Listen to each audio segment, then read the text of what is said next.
नमस्कार, CBC news में आप सबका स्वागत है। देश में बेरोजगारी इतनी ज्यादा बढ़ गई है कि कम उम्र के बच्चे भी अब रोजगार की तलाश में एक प्रदेश से दूसरे प्रदेश आने जाने लगे हैं। देश में बेरोजगारी अपने चरम पर है। ये हम नहीं, हाल ही में आई एक नई रिपोर्ट ने इसका दावा किया है। इंटरनेशनल लेवल ऑर्गेनाइजेशन और इंस्टीट्यूट ऑफ ह्यूमन डेवलपमेंट ने मिलकर भारत की बेरोजगारी के संबंध में एक रिपोर्ट पेश की है, जिसके बाद से ये मुद्दा काफी गर्मा गया है। इस रिपोर्ट का नाम इंडिया एम्प्लॉयमेंट रिपोर्ट 2024 रखा गया है, जिसके अनुसार भारत के युवा अभी भी बेरोजगारी से जूझ रहे हैं।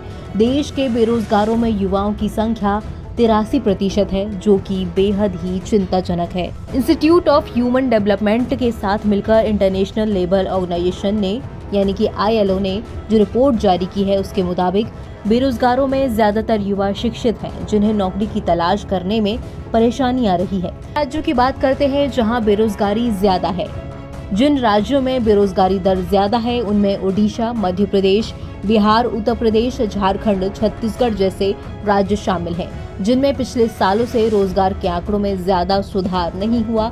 रिपोर्ट में ये कहा गया है कि रीजनल पॉलिसी के कारण इन राज्यों के लोगों को बेरोजगारी का सामना करना पड़ रहा है।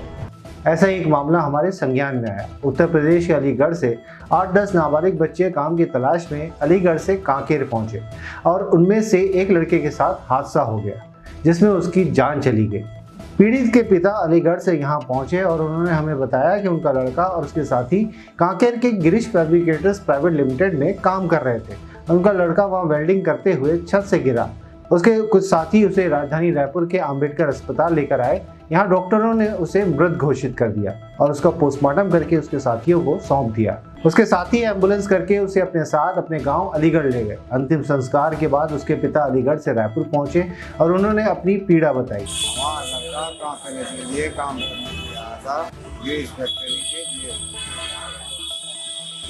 और वो वहाँ से गिर के उसकी मौत हो गई। कहाँ से गिर गया बच्चा आपका?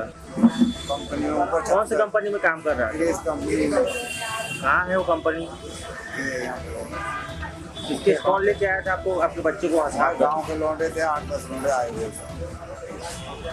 तो आपको सूचना कैसे मिली वहाँ पे दुर्घटना हो गई बोल के? दुर्घटना गाँव के ने बताई थी शाम को 6 बजे। जी। तो कंपनी का जो ओनर है उससे आपसे बात हुई? नहीं, हमारी कोई बात नहीं भाई, वही बच्चे लेके काम नहीं चले गए। जी, मैं मलिक अजीमुद्दीन, राष्ट्रीय महामंत्री भारतीय पसमानदा समाज का हूँ।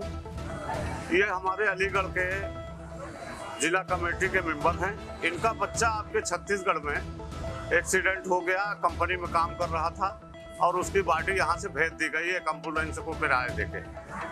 जी, हम आपके यहाँ आपके माध्यम से आपके मुख्यमंत्री से ये मांग करते हैं कि भारतीय पसमानदा समाज आपके छत्तीसगढ़ में भी हम लोगों ने काम किया है। हमारे प्रदेश अध्यक्ष यहाँ के MD शमीम साहब, बाकी यहाँ 1200-1300 लोग हमारे मेंबर हैं। विधानसभा और जिला तक की हमारी कमेटियाँ बन चुकी हैं। तो मुख्यमंत्री जी सर्वे करा लें। अगर यहाँ भारतीय पसमानदा समाज के मुसलमानों ने उनको वोट किया है तो इसमें हमारी मदद कराएं और कंपनी से इस गरीब को जो भी मुआवजा होता है, जो भी उचित मुनासिब हो, इसको दिलाने की कोशिश करें। जी, धन्यवाद। इस पूरे घटनाक्रम में जहां वो कार्यरत था, उसके मालिक की भूमिका पर भी एक बड़ा सवाल है। मृतक के पिता का कहना है कि उन्होंने अपनी तरफ से कोई पहल या सहयोग नहीं किया। हमने उसके मालिक से फोन पर बात करने की कोशिश की तो वहां से कोई जवाब नहीं मिला। हमने व्हाट्सएप पे भी उनसे संपर्क करने की कोशिश की, परंतु उसका भी उन्होंने कोई जवाब नहीं दिया। हम शासन और प्रशासन से आग्रह करते हैं कि इस पूरे घटनाक्रम पे संज्ञान लेते हुए पीड़ित पिता को न्याय दिलाने में उनका सहयोग करें। सीबीसी न्यूज़ के साथ में जुड़े रहिए। धन्यवाद।